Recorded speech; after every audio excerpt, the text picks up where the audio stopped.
Hello everyone, welcome to सेवक Sadhu learning news. अभी कुछ दिन पहले यूपी में एक मर्डर होता है। मैं इसको मर्डर ही कहूंगा क्योंकि पुलिस कस्टडी में दो लोगों को गोली मार दी गई। ज्यादातर लोग शूटर्स को डिफेंड करने पे आ गए। उसका रीजन ये है क्योंकि जिसको मारा गया उसकी हिस्ट्री माफियागिरी की थी। सेवक साधु लर्निंग न्यूज के इस एपिसोड में बात करेंगे दुनिया के माफियाओं के बारे में जिन्होंने इलीगल काम करके करोड़ों की प्रॉपर्टी बनाई। आज जानेंगे कौन सा वो इंडियन माफिया है जो दुनिया के टॉप 10 सबसे अमीर माफियाओं में से एक है। कौन सा ऐसा माफिया हुआ दुनिया में जिसने सैनिकों के ताबूत में कोकीन सप्लाई करी। साथ ही आपको एक ऐसी लेडी डॉन के बारे में भी बताएंगे जिसको कोकीन की गॉड मदर कहा गया। और दुनिया में एक माफिया ऐसा भी हुआ जिसने कहा टैक्स गरीब लोग भरते हैं। सो बने रहिए हमारे साथ वीडियो के अंत तक और जानिए दुनिया के बड़े बड़े अपराधियों के बारे में। Subscribe now and press the bell icon. Never miss an update. इसमें सबसे पहला नाम आता है Frank Lucas. Property 426 crore. America के एक ड्रग माफिया। 1960 के आसपास ये बहुत ज्यादा फेमस हुआ। 1950 के आसपास वो न्यूयॉर्क जाता है और वहां के माफिया टीम में शामिल होता है। 1960 में लुकास एक बहुत बोल्ड प्लान बनाता है। वो जाता है थाईलैंड। वहां पे चाइनीज आर्मी से जो सैनिक निकाले गए थे उनसे संपर्क करता है और ऐसी टीम बनाता है जो कोकीन आधे रेट पे उनको देने के लिए रेडी होती है। इतना ही नहीं, उस समय वियतनाम में अमेरिका के साथ युद्ध चल रहा था। जिन सैनिकों की बॉडी को अमेरिका में शिफ्ट किया जा रहा था उनको सप्लाई किए जाने वाले ताबूत में इसने कोकीन सप्लाई करना चालू किया। अमेरिकी सैनिकों की मिट्टी होने के बाद उनके ताबूत को डिस्पोज कर दिया जाता था क्योंकि ताबूत में एक कोकीन रहा करती थी तो लुकास के आदमी उस कोकीन को लोकल मार्केट में सप्लाई कर दिया करते थे। और एक समय ऐसा भी आया जब पूरे न्यूयॉर्क में सिर्फ लुकास की कोकीन बिकती थी। उसने अपनी लॉजिस्टिक टीम को स्ट्रॉन्ग करने के लिए फैमिली मेंबर्स को भी हायर किया जो माल को एक स्थान से दूसरे स्थान पर पहुंचाने पर उसकी हेल्प किया करते थे। लेकिन उसकी ये माफियागिरी ज्यादा दिन चल नहीं सकी और 1975 में उसको अरेस्ट कर लिया गया। उसको 70 साल की जेल की सजा दी गई और 2019 में 88 वर्ष की उम्र में उसकी डेथ हो गई। लुकास लाइफ बहुत सारी मूवीज को इंस्पायर करती है जिसमें एक अमेरिकन गैंगस्टर नाम की मूवी है जो इसी की लाइफस्टाइल पे बनी है। इस लिस्ट में अगला नाम आता है अल कोपने। 821 करोड़ की प्रॉपर्टी। एक ड्रग माफिया, एक गैंगस्टर। 1920 से 1930 के आसपास वो फेमस होता है और पूरे न्यूयॉर्क में क्राइम के लिए जाना जाता है। ये इतना खतरनाक और इसकी टीम इतनी स्ट्रांग थी कि पूरी दुनिया में सबसे बड़ा क्रिमिनल माना जाता था। 1920 और 30 के बीच में इसका बोलबाला पूरे न्यूयॉर्क में छा गया। 1931 में फाइनली इनको अपने क्राइम के लिए जेल में डाला गया। लेकिन आपको जान के सरप्राइज होगा कि इनको क्राइम के लिए नहीं बल्कि टैक्स ना देने की वजह से जेल में डाला गया क्योंकि इसका क्राइम करने का तरीका इतना स्मार्ट था। गवर्नमेंट के पास कोई प्रूफ नहीं थे कि उसको प्रूफ किया जा सके कि वो एक अपराधी है। इसको 11 साल की सजा हुई और 1947 में 48 साल की उम्र में इसकी मौत हो जाती है क्योंकि लोग स्क्रीन पे माफियाओं को देखना पसंद करते हैं। इसकी भी लाइफ बहुत सारी मूवीज और टीवी एपिसोड्स के लिए इंस्पिरेशन बनी और बहुत सारी मूवीज इस पे हिट भी हुई है। अगला नाम आता है जोसेफ पी कैनेडी जिसकी प्रॉपर्टी थी 3284 करोड़। लेकिन इसके बारे में एक खास बात है कि इसने क्राइम नहीं करी। इसने पूरे सिस्टम के जो लूप होल है उनका फायदा उठाया। चाहे पॉलिटिकल लूप हो चाहे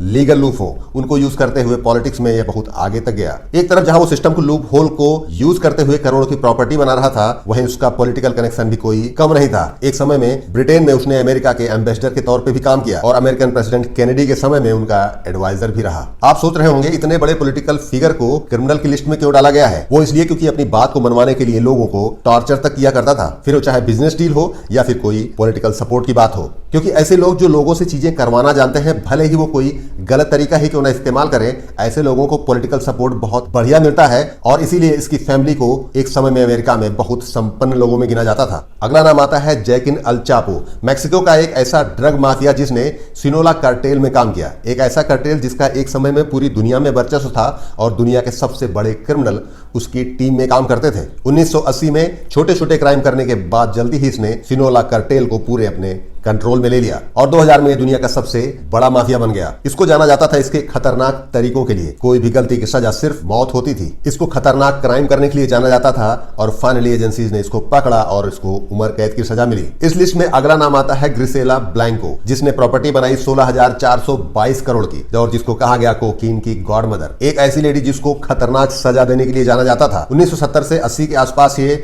लेडी दुनिया के सबसे बड़े माफियाओं में से एक बन गई। इस लेडी के बारे में एक खास बात थी कि इसने ड्रग सप्लाई करने के लिए डिस्ट्रीब्यूशन नेटवर्क बनाया और बहुत ही प्रोफेशनल तरीके से ड्रग्स को एक स्थान से दूसरे स्थान तक पहुंचाया जाता था और लोगों में सीक्रेटली सप्लाई किया जाता था। और यही रीजन रहा कि बहुत कम समय में इसने बहुत ज्यादा पैसे बनाए। 1980 में इसे पकड़ा गया और अल्टीमेटली जेल में डाल दिया गया। अगला नाम आता है इंडियन माफिया दाऊद इब्राहिम का जिसको एस्टिमेट किया गया है कि आज के समय में उसकी प्रॉपर्टी की कीमत 55,000 करोड़ के आसपास है, जिसको अमेरिका से लेकर के बहुत सारे बड़े देशों ने क्रिमिनल घोषित कर रखा है। इसके बावजूद वो हमारे पड़ोसी देश में आईएसआई के संरक्षण में बहुत आराम से जिंदगी बिता रहा है। इसको इंडिया में बहुत सारी आतंकवादी एक्टिविटीज करने के लिए जाना जाता है।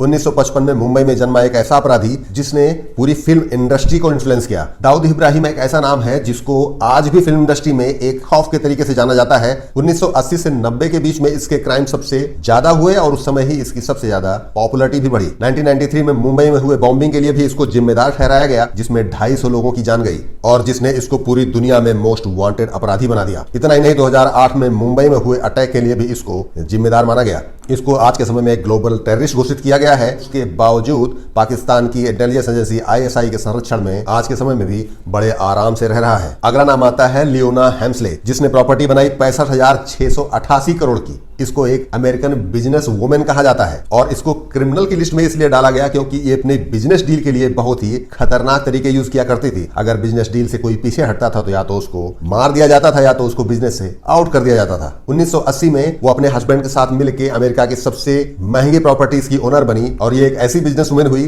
जिसका मानना था कि टैक्स गरीब लोग देते हैं, लेकिन अगर आप किसी डेमोक्रेटिक कंट्री में रहते हैं तो आपको टैक्स देना कंपलसरी है और टैक्स ना देने के लिए एजेंसीज ने इसको पकड़ा और 18 महीने की जेल हुई। इस लेडी डॉन की अमीरी का अंदाजा आप इस बात से लगा सकते हैं कि अपने महज कुत्ते को घुमाने के लिए जो नौकर रखा था उसकी सैलरी $1,00,000 पर ईयर हुआ करती थी। अगला नाम साइमन मैग्लेविच, प्रॉपर्टी बनाई 82,110 करोड़। एक ऐसा माफिया जो यूक्रेन से बिलोंग करता है और ऑर्गेनाइज्ड क्राइम के लिए जाना जाता है। इसके बारे में आज भी बोला जाता है कि वो रशियन प्रेसिडेंट व्लादिमीर पुतिन का बहुत खास आदमी है और रशियन एजेंसीज में इसकी गहरी पैठ है, लेकिन आज तक इस रिलेशन को स्टेब्लिश नहीं किया जा सका है क्योंकि इसके लिए रशियन एजेंसीज और व्लादिमीर पुतिन के ऑफिस से हमेशा इस बात को डिनाई किया गया कि उसके साथ इनका कोई कनेक्शन भी है। इस माफिया ने फाइनेंशियल मार्केट को इन्फ्लुएंस करके करोड़ों की प्रॉपर्टी बनाई। इस लिस्ट में अगला नाम आता है अमाडो करिलो, प्रॉपर्टी 2 लाख करोड़। एक ऐसा माफिया जो एयरप्लेन्स का यूज करता है कोकीन सप्लाई करने के लिए। क्या आप सोच सकते हैं मैक्सिको से अमेरिका में कोकीन सप्लाई हो रही है पब्लिक एयरप्लेन से। इसकी अपनी खुद की एयरलाइंस थी